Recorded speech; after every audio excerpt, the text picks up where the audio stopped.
इस चर्चा की शुरुआत एक बहुत ही दिलचस्प ऐतिहासिक दृश्य से करते हैं। एक पल के लिए इस सटीक तस्वीर की कल्पना कीजिए। महान साम्राज्य के निर्माता चंद्रगुप्त मौर्य एक नदी के किनारे बैठे हैं। वो बिल्कुल उदास हैं और उनके अंदर प्रेरणा यानी मोटिवेशन पूरी तरह से खत्म हो चुकी है। उन्हें समझ ही नहीं आ रहा कि आगे क्या किया जाए। ठीक उसी समय उनके गुरु चाणक्य वहां आते हैं और अपने शिष्य को इस तरह हताश बैठे देखते हैं। सच कहें तो ये एक ऐसा दृश्य है जो आज के दौर में हमारी और आपकी जिंदगी से भी पूरी तरह मेल खाता है ना? तो यहाँ एक बहुत ही बड़ा सवाल उठता है, स्पष्ट लक्ष्य यानी क्लियर गोल्स होने के बावजूद आखिर मोटिवेशन अचानक गायब क्यों हो जाता है? असल में यही चंद्रगुप्त के मन की सबसे बड़ी दुविधा थी। सब कुछ पता होते हुए भी मेहनत करने का मन क्यों नहीं करता? इस पर चाणक्य थोड़ा मुस्कुराए और उन्होंने एक बहुत ही गहरा जवाब दिया। उन्होंने समझाया कि प्रेरणा तब दम तोड़ने लगती है जब हमारा लक्ष्य अंदर से कमजोर होता है और जब हम अपने दिमाग को बिल्कुल खाली बैठने की छूट दे देते हैं। और सच भी यही है, खाली दिमाग हमेशा हमारी सारी ऊर्जा को धीरे धीरे सोख लेता है। इस कंसेप्ट को थोड़ा और गहराई से समझने के लिए चलिए एक कहानी देखते हैं, रामलाल नाम के एक आलसी माली और उसके मेहनती पड़ोसियों की। तो हुआ कुछ यूं कि रामलाल ने अपने खेत में बीज बोए और सीधा आकर आराम से सोफे पर लेट गया। उसका सोचना था कि भाई अब तो प्रकृति खुद बारिश लाएगी, धूप निकलेगी और फसल अपने आप उग जाएगी। उसने सोचा गांव की चौपाल पर बैठकर गप्पे मारना ज्यादा जरूरी है। लेकिन वहीं दूसरी तरफ ध्यान दीजिए उसके पड़ोसी क्या कर रहे थे। वो रोज खेत में जाते, वक्त पर पानी देते, खाद डालते और अपनी फसल को कीड़ों से बचाने के लिए लगातार मेहनत करते रहे। और नतीजा क्या निकला? सच मानिए, कुछ न करने की कीमत आखिर में बहुत भयानक होती है। जब कटाई का वक्त आया तो रामलाल के खेत में क्या मिला? सिर्फ सूखे डंठल और पूरी तरह बर्बाद हो चुके पौधे। इस कहानी ने एक बात बिल्कुल साफ कर दी कि नेचर यानी प्रकृति कभी भी आलस को इनाम नहीं देती। रामलाल के हिस्से में सिर्फ पछतावा आया और वो बुरी तरह कर्ज में डूब गया।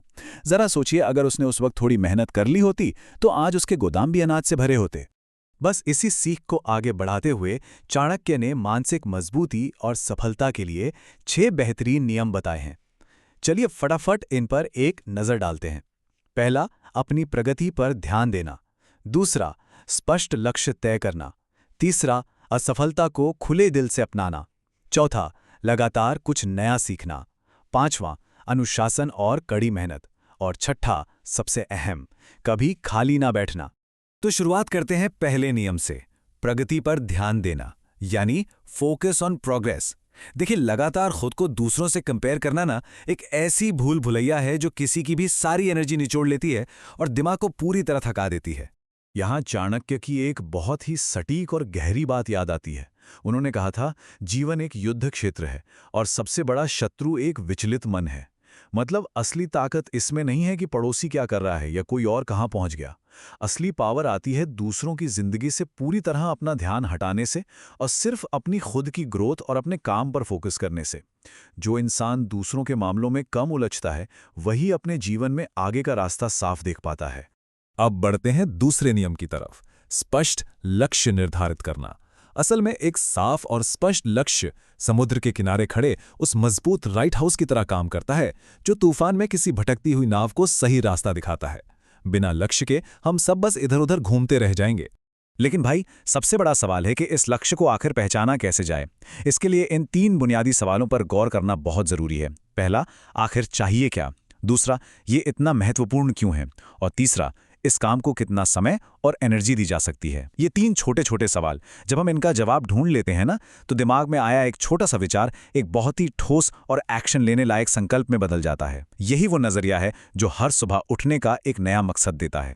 और इस बात को और ज्यादा वजन देने के लिए स्रोत में महात्मा गांधी का एक बहुत ही प्रभावशाली कोट दिया गया है, भटकना नहीं है। अक्सर हम सोचते हैं कि एक साथ बहुत सारे अच्छे आइडियाज पर काम कर लें, लेकिन इस चक्कर में हम अपनी सफलता का रास्ता खुद ही बहुत मुश्किल बना लेते हैं। आज कुछ और प्लान बनाया, कल कुछ नया सोच लिया। ये भटकाव आखिर में हमें कहीं का नहीं छोड़ता।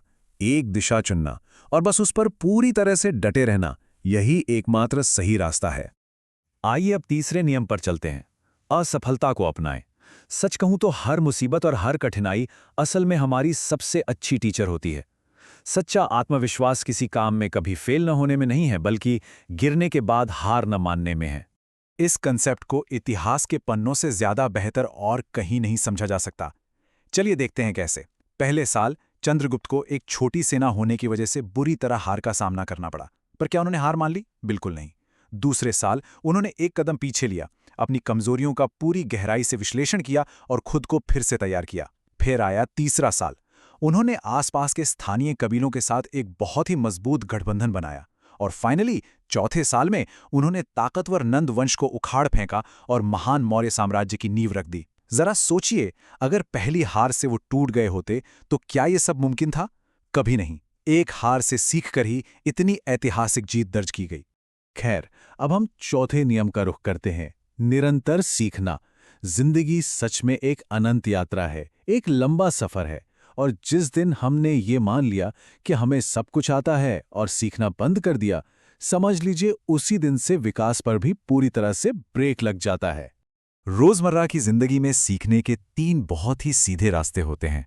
पहला कदम, किताबों से सीखना, क्योंकि देखिए हर किताब के अंदर किसी दूसरे इंसान का बरसों का अनुभव छुपा होता है।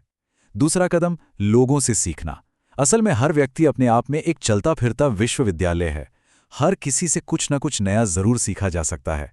और तीसरा, सबसे अहम कदम, अपनी खुद की गलतियों से सीखना।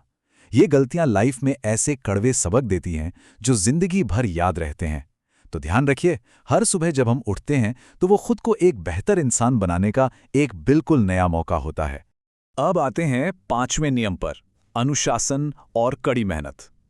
अगर मैं इसको बिल्कुल आसान शब्दों में कहूं तो सफलता का कोई शॉर्टकट नहीं होता।